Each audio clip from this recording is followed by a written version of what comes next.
अस्सलामु अलैकुम दोस्तों, एक ऐसी मखलूक जो कुछ इंसानों के लिए मसीहा जबकि कुछ लोगों के लिए सबसे बड़ा फितना और शर है, जिसे एक मजहब के मानने वाले अपनी निजात दाहिंदा और दूसरे मजहब के पैरोकार अपना सबसे बड़ा दुश्मन मानते हैं। कयामत में जाहिर होने वाली ये शख्सियत आखिर कौन है?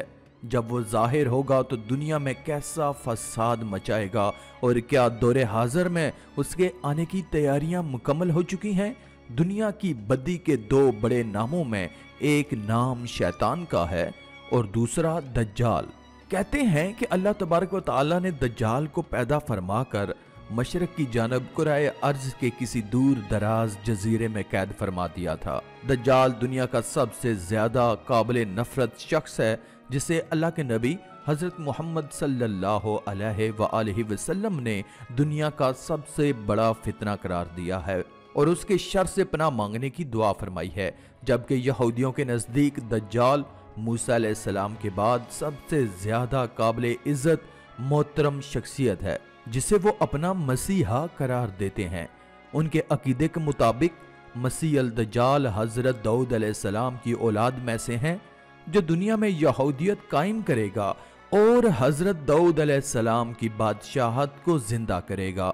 यहूदियों का ईमान है कि दज्जाल की आमद के बाद दुनिया भर के तमाम गैर यहूदियों को कत्ल कर दिया जाएगा। तो दज्जाल मस्जिद अक्सा को शहीद करके अजीम शान हैकल सुलेमानी की तामीर करेगा, जिसके बाद पूरी दुनिया पर बनी इसराइल की हुकूमत कायम हो जाएगी।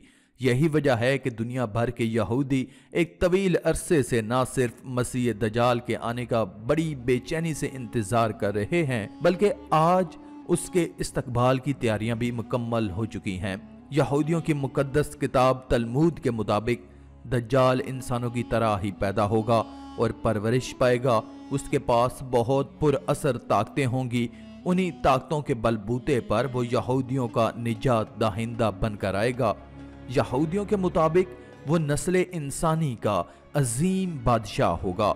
उसके जमाने में सारे मज़ाहिब खत्म हो जाएंगे और सिर्फ यहूदियत ही बाकी बचेगी।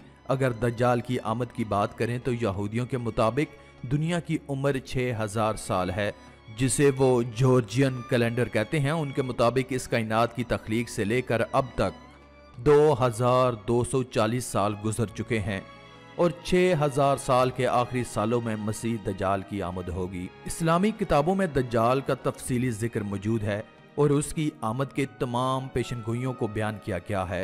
दरअसल दज्जाल के मैनी अरबी में जालसाजी, फरेबी, झूठे और गुमराह कुन शख्स के हैं। उस बदतरीन शख्स का नाम दज्जाल इसलिए रखा गया कि झूठ, धोखाबाजी और फरेबकारी में ये सबसे अव्वल दर्जे का होगा। लिहाजा हजरत अबू कतादा रज़ी अल्लाह ताला अन्हा बयान करते हैं कि रसूलुल्लाह सल्लल्लाहु अलैहि वसल्लम ने फरमाया, हजरत आदम से लेकर कयामत तक कोई मखलूक दज्जाल से बुरी ना होगी। इसी तरह दज्जाल के हुलिये के मुतल्लिक अगर मुख्तलिफ और अहादीस को जमा किया जाए तो वो कुछ यूं बनता है। दज्जाल पस्ता कद, भारी भरकम जिस्म और मकरू चेहरे वाला होगा। उसके बाल घोंघरियाले और बेतरतीब होंगे और दाहिनी आंख कानी होगी जैसे अंगूर का उबरा हुआ दाना हो, और दोनों आंखों के दरमियान यानी माथे पर काफर लिखा हुआ होगा।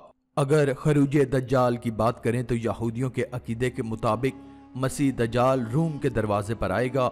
वो बनी इसराइल को अपने इर्द गिर्द जमा करेगा और यरूशलेम की तरफ ले जाएगा। फिर वो हैकल सुलेमानी यानी थर्ड टेम्पल की दोबारा तामीर करेगा।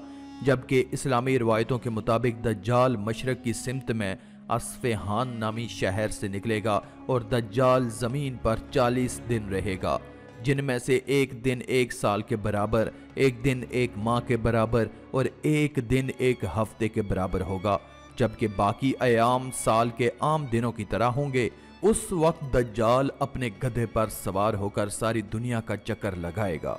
रूए जमीन का कोई मैदानी, सहराई और पहाड़ी इलाका ऐसा बाकी न रहेगा जहां वो ना पहुंचे। अलबत्ता मक्का और मदीना पर फरिश्तों का पैरा होने की वजह से वो उसमें दाखिल ना हो पाएगा। दज्जाल तरह तरह के शोबदेबाजियां और करिश्मे दिखाकर लोगों का ईमान बर्बाद करेगा اس دور میں دجال کے پیروکاروں کے علاوہ باقی لوگ سخت تکلیف میں ہوں گے۔ دراصل بابل کی اسیری اور یہودیوں کے سیکنڈ ٹیمپل کی تباہی کے بعد یہودی اپنے اس مسیحا کا بڑی بے صبری سے انتظار کر رہے تھے۔ یہی وجہ تھی کہ جب عیسیٰ علیہ السلام نے خود کو نبی قرار دیا اور لوگوں کو اپنی طرف بلایا تو یہودیوں نے عیسیٰ علیہ السلام کو سولی پر چڑھانے کی کوشش کی، کیونکہ ان کے نزدیک مسیح علیہ السلام دجال تھے۔ دجال کا انجام اور خاتمے کے مطابق اگر روایتوں کو ایک جگہ جمع کیا جائے تو وہ کچھ یوں ہوتا ہے۔ جب دجال پوری دنیا میں فتنہ فساد پھیلا چکا ہوگا تو ملک شام روانہ ہوگا۔ اس کے وہاں جانے سے پہلے ہی حضرت مہدی علیہ السلام کو مبعوث فرمایا جائے گا اور آپ دمشق آ چکے ہوں گے۔ حضرت امام مہدی دجال کے ساتھ جنگ کرنے کی تیاری مکمل کریں گے۔ اسی وقت حضرت عیسیٰ علیہ السلام 2 فرشتوں کے کندھوں پر تکیہ کیے آسمان سے دمشق کی جامع مسجد کے مینار پر جلوہ افروز ہوں گے اور حضرت امام مہدی سے ملاقات فرمائیں گے۔ امام مہدی نہایت ہی انکساری اور خوش اخلاقی کے ساتھ آپ سے پیش آئیں گے اور فرمائیں گے یا نبی اللہ امامت کیجئے، لیکن حضرت عیسیٰ علیہ السلام ارشاد فرمائیں گے کہ امامت آپ ہی فرمائیں، کیونکہ یہ عزت اس امت کو خدا نے دی ہے۔ اور حضرت امام مہدی نماز پڑھائیں گے اور حضرت عیسیٰ علیہ السلام آپ کے پیچھے نماز پڑھیں گے۔ نماز سے فارغ ہو کر امام مہدی پھر حضرت عیسیٰ علیہ السلام سے کہیں گے کہ یا نبی اللہ اب لشکر کا انتظام آپ کے سپرد ہے، جس طرح آپ چاہیں انجام دیں۔ وہ فرمائیں گے کہ یہ کام آپ ہی انجام دیں، میں تو صرف دجال کو قتل کرنے کے لیے آیا ہوں، جس کا مارا جانا میرے ہی ہاتھ سے مقدر ہے۔ جب رات گزر جائے گی تو صبح کو حضرت امام مہدی فوج لے کر میدان جنگ میں تشریف لے جائیں گے اور حضرت عیسیٰ علیہ السلام فرمائیں گے کہ میرے لیے گھوڑا اور نیزہ لاؤ تاکہ میں اس ملعون کے شر سے زمین کو پاک کر دوں۔ بس حضرت عیسیٰ علیہ السلام دجال پر اور دجال اسلامی فوج کے لشکر پر حملہ آور ہوگا اور خوب گھمسان کی جنگ ہوگی۔ دجال کا لشکر نیست و نابود ہو جائے گا۔ دجال آپ کے مقابلے سے بھاگے گا، آپ اس کا تعاقب کریں گے اور مقام لد تک جا پہنچیں گے۔ حضرت عیسیٰ علیہ السلام نیزے سے اس کام کو تمام کر کے لوگوں پر اس کی ہلاکت کا اظہار کریں گے۔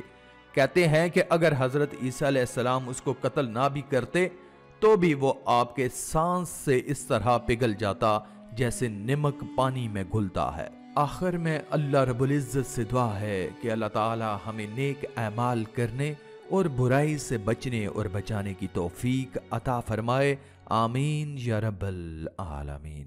آج کی اس ویڈیو میں تھا بس اتنا ہی۔ مزید اسلامی ویڈیوز حاصل کرنے کے لیے اللہ کی قدرت چینل کو سبسکرائب کر دیں اور ساتھ میں موجود بیل کے آئیکن کو دبا کر آل پر کلک کر دیں۔ شکریہ۔